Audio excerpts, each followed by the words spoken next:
Oof roommate is physically linked to my water cup. I twist the cap and he groans. I take a sip and he licks his lips. But when I poured bubble tea into it and took a few hard pulls on the straw, he lunged at me and snatched the cup away. Don't suck. My cheap plastic water bottle hit the dorm floor and shattered. Great. My roommate, Sebastian, slid a drawer open and pulled out a cup. Here, take this. It was a glass tumbler. High quality stuff. It had these transparent purple lavender flowers swirling around the glass. The lid had a small, tight silicone hole tailored for a straw. It looked brand new. Pristine. I was honestly a little shook. Thanks, man. He avoided my eyes, turning his back to me to focus on his gaming rig. I carefully twisted the lid open. Immediately, a suppressed, low groan came from Sebastian's direction. I poured some warm water in and took a sip.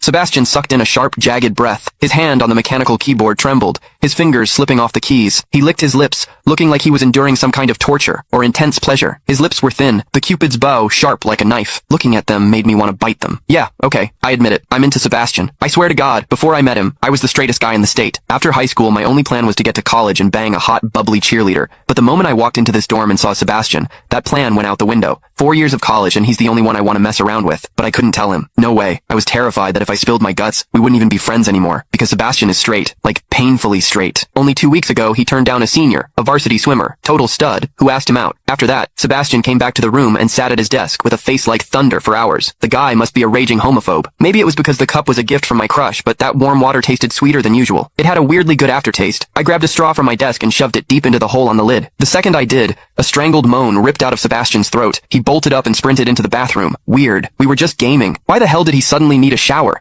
He didn't even grab a change of clothes or a towel. My hearing has always been too good for my own good. Through the thin bathroom door, I heard whimpery, muffled sounds. Soft, hot, suppressed. As a dude, I knew exactly what that sound was. He was jerking off. When I get horny, I usually wait until lights out and hide under the covers like a rat. But Sebastian, it's the middle of the damn day and he just goes for it? Talk about high testosterone. Sebastian is gorgeous. He's got that cold, don't touch me vibe, but his eyes are sharp, almost like a fox. He looks like a priest who's secretly a sinner, tempting as hell. I've heard people say his smile is killer, but I've never actually seen it. Sitting there, I couldn't help but picture what was happening behind that door. That aloof, icy face flushed with heat, his lean, muscular body, the veins popping on the back of his hand as he gripped himself. Does he keep that cold expression even when he's beating his meat? My thoughts were getting way too dirty. My face felt hot. After a long time, I heard a final, guttural grunt from the bathroom. The door clicked open, and Sebastian walked out. His face was bright red, a sheen of sweat glistening on his forehead. There was a visible tooth mark on his lower lip where he'd bitten down too hard. He walked straight to his wardrobe, grabbed fresh clothes, and went right back into the bathroom. Then the shower turned on. Okay, now he was actually cleaning up. The mental image of him panting in there made my throat dry. I grabbed the glass tumbler again,